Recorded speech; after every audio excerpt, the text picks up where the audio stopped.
कानपुर हिंसा मामले पर जुड़ी अपडेट आ रही है। बेगमगंज थाने में 3 एफआईआर दर्ज की गई हैं, जिसमें 40 नामजद 1000 अज्ञात लोगों पर मुकदमा दर्ज।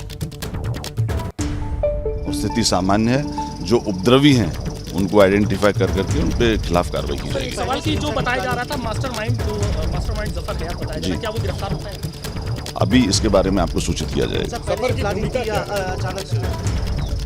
इसने जो कॉल दिया था 3 तारीख के लिए, जो कॉल दिया था उसके अंदर कुछ पोस्टर्स वगैरह चिपकाए थे और उसी को लेकर मतलब इसी के और इसके आदमियों ने उन्माद फैलाने का प्रयास किया था और इनके खिलाफ सबके खिलाफ सख्त कार्रवाई की जाएगी। हिंसा पहले से प्लानिंग थी?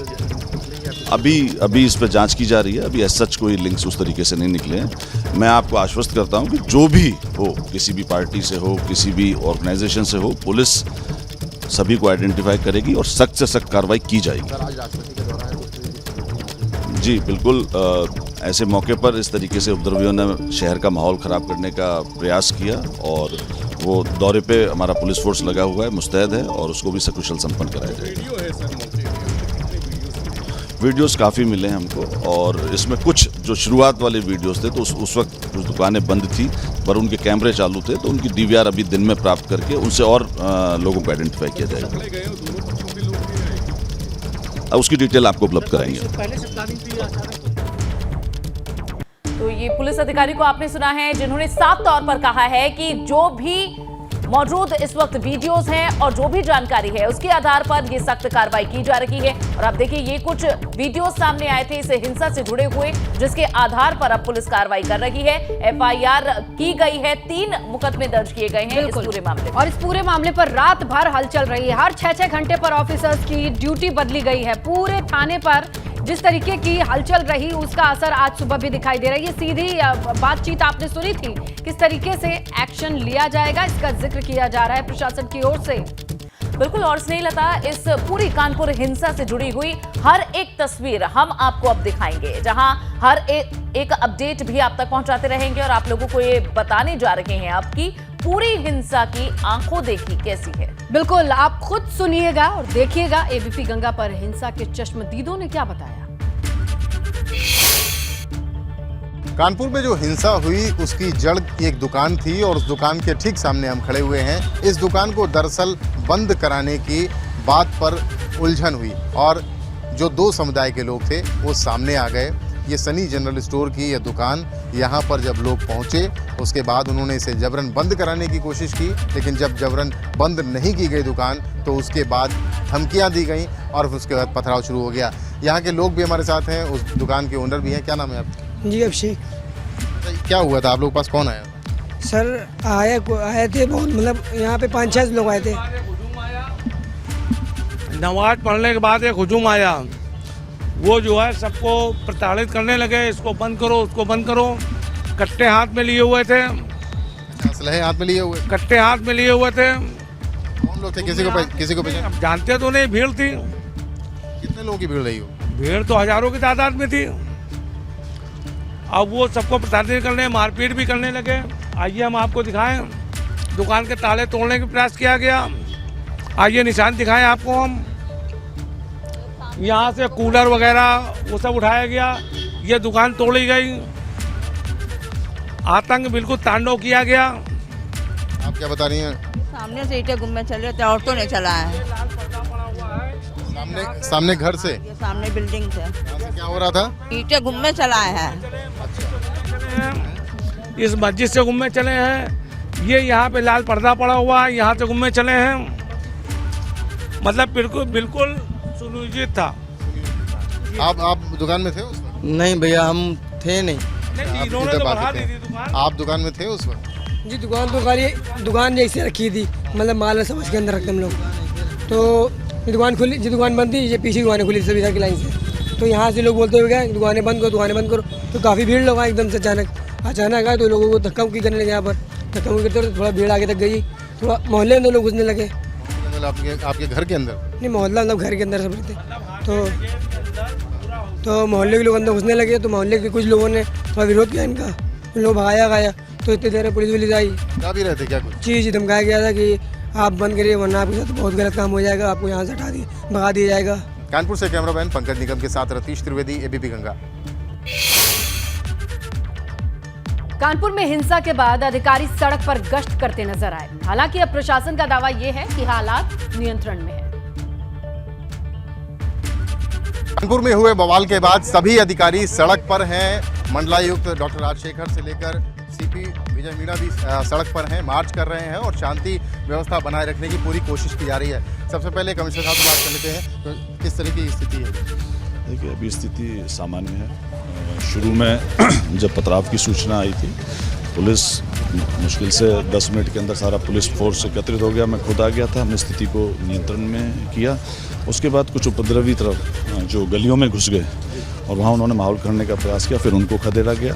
तो उसमें 1-1.5 घंटे थोड़ा सा समस्या रही थी और अभी सुचारू रूप से पूरा ट्रैफिक चल रहा है, सब जगह स्थिति सामान्य है। हम लोगों ने 18 लोगों को अरेस्ट किया है, हिरासत में लिया है और अभी जो हमारे पास वीडियोज़ हैं, जो फोटोग्राफ्स हैं, उससे हम लोगों को आइडेंटिफाई कर रहे हैं। जिन लोगों ने ये किया उनके खिलाफ गैंगस्टर एक्ट के तहत कार्रवाई की जाएगी। यहाँ शर्मा हैं, उनसे भी बात करने की कोशिश करते हैं। मैडम, अब किस तरीके की स्थिति है? अब बिल्कुल जैसा आप देख सकते हैं, पूरा नियंत्रण पा लिया गया है और सर्च ऑपरेशंस लगातार जारी भी हैं। पुलिस काफ़ी तत्परता से काम कर रही है और काफ़ी लोगों को नैप करके भेजा भी है जेल में।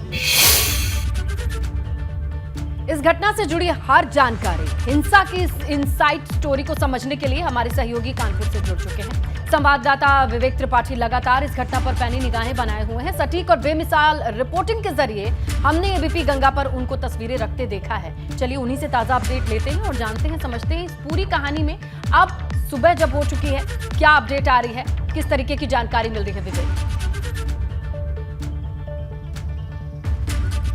जी बिल्कुल, देखिए जैसे जैसे सुबह होती जा रही है, यहाँ पर जो सद्भावना चौकी है, यहाँ अधिकारियों का जमावड़ा होता जा रहा है। पुलिस कमिश्नर विजय सिंह मीणा पहुँच चुके हैं। आईपीएस जो लखनऊ से भेजे गए हैं, अजयपाल शर्मा, वो भी यहाँ अंदर मौजूद हैं और पूरे शहर के जितने ज्वाइंट सीपी हैं, जेसीपी हैं, डीसीपी हैं, वो यहाँ पर मौजूद हैं और मीटिंग चल रही है। चूँकि एक सबसे जो महत्वपूर्ण मुद्दा वो है 9:45 बजे राष्ट्रपति का मर्चेंट चैम्बर पर आगमन और इस जगह से करीब 1 किलोमीटर की दूरी पर ही राष्ट्रपति का कार्यक्रम होना है। इसलिए संवेदनशीलता जाहिर सी बात है बढ़ गई है। पूरे इलाके को कवर कर रखा है और स्पेशल कमांडोज भी लगा दिए गए हैं यहाँ पे। सुबह सुबह यानी 6 बजे से ही जो मोटरसाइकिल हैं सायरन बजाती हुई, उन्होंने पूरे इलाके का एक फ्लैग मार्च किया है, रूट मार्च किया है और वो अभी भी जो मोटरसाइकिल स्क्वाड है वो आप सामने देख रहे हैं कि स्पेशल स्क्वाड बुलाया गया है, ये खड़ा हुआ है और 6 बजे से ही बेकनगंज के जो संवेदनशील इलाके हैं वहाँ पर इस स्क्वाड ने सायरन बजाते हुए, हूटर बजाते हुए और जो इनके पास आर्म्स एम्युनिशंस हैं उनसे लैस होकर, वायरलेस सेट्स से लैस होकर वहाँ के, चूँकि वो संवेदनशील ऐसी जगह है जहाँ पर बहुत साधारण व्यक्ति भी रहते हैं, आम लोग भी रहते हैं, दंगाई उपद्रवी तो हैं ही, लेकिन उन साधारण आम लोगों की सुरक्षा के लिए, उनको सुरक्षा का एहसास दिलाने के लिए ये स्पेशल स्क्वाड बनाया गया है। और इस स्क्वाड ने लगातार उन गलियों पे मूवमेंट किया है, वहाँ जहाँ कल जिन गलियों में पथराव हुआ था, दोपहर से लेकर देर शाम तक उपद्रव चला था, उन गलियों पे मूवमेंट किया है। वहाँ लोगों को, जो महिलाएं हैं, बुजुर्ग हैं, उनको मन में सुरक्षा की भावना जागृत हो, इस कोशिश में पुलिस टीम लगी हुई है। और ये जो चौकी के अंदर अभी मीटिंग चल रही है, मीटिंग का लब्बो-लुआब ये है कि किस तरह से राष्ट्रपति के कार्यक्रम को सुरक्षित निपटाने के बाद फिर क्या ऑपरेशन होगा, क्या प्लान ऑफ एक्शन होगा, अंदर जाके जहां कल पुलिस नहीं घुस पाई थी भीतर, उन इलाकों में जाकर जो आइडेंटिफाई किए गए हैं लोग, वीडियोस बहुत सारे मिले हैं जिसमें कई लोगों के चेहरे साफ नज़र आ रहे हैं, उन लोगों को किस तरह से गिरफ्तार करना है, पकड़ना है, दबोचना है, इसके लिए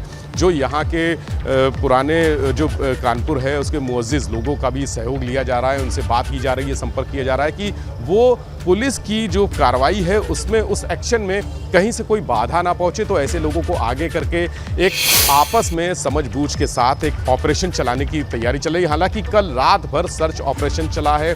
जो इंटेलिजेंस के लोग हैं, इंटेलिजेंस की यूनिट हैं, उन लोगों ने पुलिस के साथ यहाँ पर ऑपरेशन चलाया है और तमाम लोग अभी हिरासत में लिए गए। ऑफिशियल आंकड़ा गिरफ्तारी का 18 लोगों का है, लेकिन 30 से ज़्यादा और लोग उठाए गए हैं जिनसे पूछताछ की जा रही है। 3 FIR इसमें हुई हैं, जिसमें से 2 FIR पुलिस की तरफ से दर्ज कराई गई हैं और एक एफआईआर राहगीर की तरफ से दर्ज कराई गई है, जिसको चोटें लगी थी पथराव में, जो चोटिल हो गया था, जख्मी हो गया था, उसकी तरफ से एक एफआईआर दर्ज कराई गई है। और ये सामने जो नई सड़क, यानी यहाँ से जहाँ हम खड़े हैं इस समय, वहाँ से वो संवेदनशील इलाका शुरू होता है। जितना सामने कैमरे की नज़र से हम दिखाने की कोशिश करते हैं कि पूरा सामने का इलाका नई सड़क का इलाका है, यानी इसी जगह पे कल शुरू हुआ था उपद्रव, आपस में जो तनातनी हुई दो पक्षों में, दो समुदायों के लोगों में, उसके बाद पथराव हुआ, गोलियां चली, फायरिंग हुई, बम फेंके गए, पेट्रोल बम भी फेंके जाने की बात सामने आ रही है। ये इलाका अभी चूंकि सुबह शांत दिख रहा है, शाम तक यहाँ पर कल देर शाम से जो लोगों की गहमा गहमी शुरू हुई थी,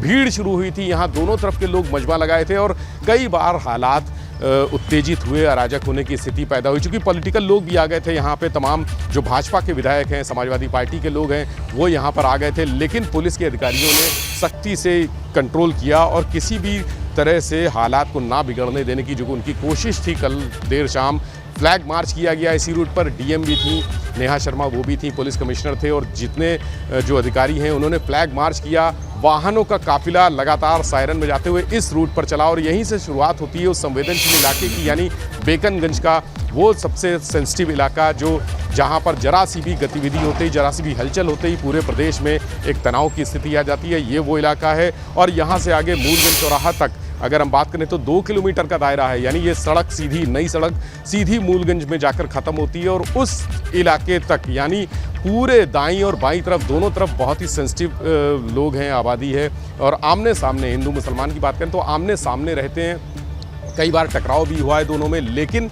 कल रात के बाद से सक्रियता बढ़ा दी गई है। अतिरिक्त फोर्स का शासन की तरफ से भेजा गया है, 15 कंपनी पीएसी जो एक्स्ट्रा भेजी गई है, वो अलग अलग इलाकों में। प्रशासन चाहता है कि जितने आसानी से और जो सख्ती उन पर होगी जो इसमें इन्वॉल्व रहे हैं, लेकिन बाकी लोगों में ये मैसेज ना जाए और शांतिपूर्ण तरीके से माहौल बना रहे। ये तमाम चीजें रहेंगी, आपसे अपडेट लेते रहेंगे। फिलहाल जानकारी के लिए शुक्रिया विवेक। तो ये रही तस्वीरें और जानकारी, जो ताजा हालात थे वो हमने दर्शकों के सामने। बिल्कुल, और स्नेहलता, कानपुर हिंसा के बाद से ही प्रदेश भर में अब अलर्ट जारी कर दिया गया है। सबसे पहले कानपुर के पड़ोसी जिलों में पुलिस प्रशासन एक्टिव हुआ है ताकि किसी तरह की कोई हिंसा ना हो सके और इसी के लिए पुलिस के जवान लगातार गश्त कर रहे हैं। ये तस्वीरें आपके सामने। बिल्कुल अनु, देखिए लखनऊ में पुलिस बल ने हजरतगंज थाना क्षेत्र और सीएम आवास के आसपास की जो कॉलोनीज हैं वहां पर गश्त की और सड़क के किनारे लोगों को भी हिदायत दी।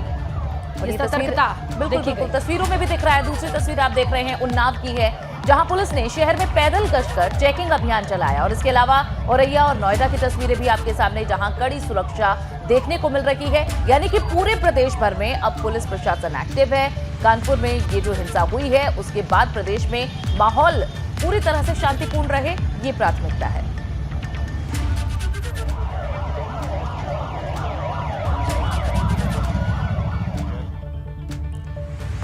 अब रुक करते हैं अगली बड़ी खबर का और बात होगी ज्ञानवापी मामले की। वाराणसी से ये अपडेट है, जहां आज ज्ञानवापी परिसर में जलाभिषेक का दावा किया जा रहा है। कथित शिवलिंग पर जलाभिषेक करने जाएंगे साधु संत, वो भी 71 की संख्या में। और स्वामी अविमुक्तेश्वरानंद है जिनकी अगुवाई में 71 संघ पूछ करेंगे, जो कह रहे हैं कि ज्ञानवापी परिसर में मिला शिवलिंग, हमें तो उसका जलाभिषेक करना है, बेलपत्र चढ़ाना है, वस्त्र पहनाना है और भोग लगाना है। बिल्कुल, लेकिन इसमें खास बात यह है कि प्रशासन की तरफ से किसी भी तरह की अनुमति नहीं दी गई है। आज ज्ञानवापी मामले में ये जो ऐलान किया गया है, और ये भी खास है स्नेहलता कि अब से कुछ ही देर में स्वामी शंकराचार्य के प्रतिनिधि स्वामी अविमुक्तेश्वरानंद अपने मठ से ज्ञानवापी के लिए रवाना होंगे और इससे पहले वो नौका पर सवार होकर के ललिता घाट जाएंगे। उसके बाद ज्ञानवापी परिसर जाकर कथित शिवलिंग पर जलाभिषेक करने की बात सामने आ रही है। हिंदू पक्ष द्वारा कहा जा रहा है कि सर्वे के दौरान जो पत्थर जैसी चीज़ मिली है वो शिवलिंग है, और वहीं मुस्लिम पक्ष उसे फव्वारा बता रहा है, लेकिन स्वामी जी वहां पर पूजा करने के लिए जाएंगे। तो योजना जानेंगे स्वामी जी कितने बजे यहाँ से निकलेंगे और कैसे निकलेंगे, उसका स्वरूप क्या हो। हम लोग तो बड़े उल्लास के साथ भगवान की पूजा के लिए जाना चाहते थे, लेकिन प्रशासन के लोग अनुरोध कर रहे हैं कि आप मत जाइए।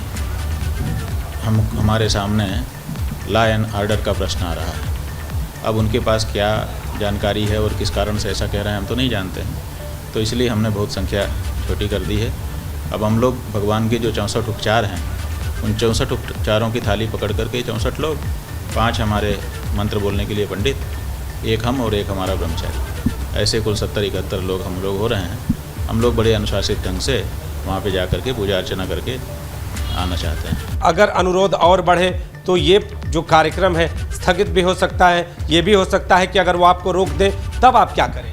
देखिए, बात यह है कि प्रशासन को हमारी भावना समझनी चाहिए। हम प्रयास कर रहे हैं कि अपनी भावना से उनको अवगत कराएं। हम कोई चीज़ मांग नहीं रहे हैं, किसी चीज़ पर दावा नहीं कर रहे हैं।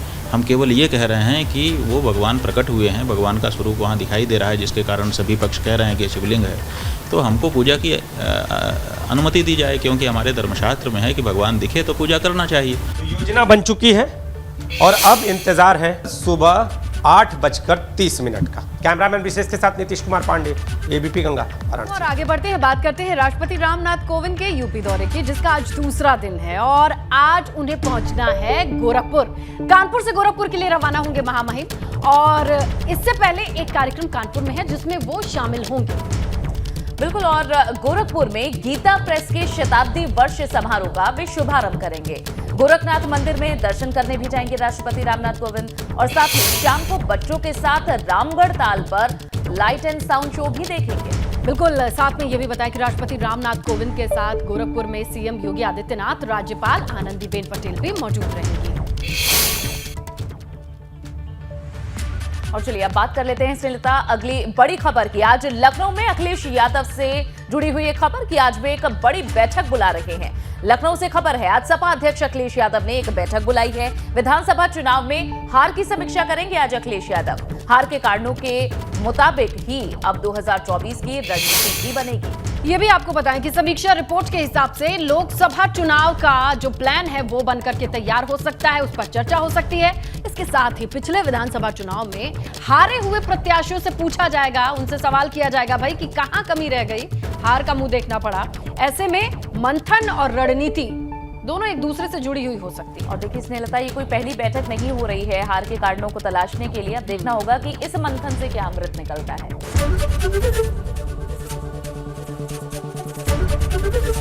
एबीपी गंगा, खबर आपकी, जुबान आपकी।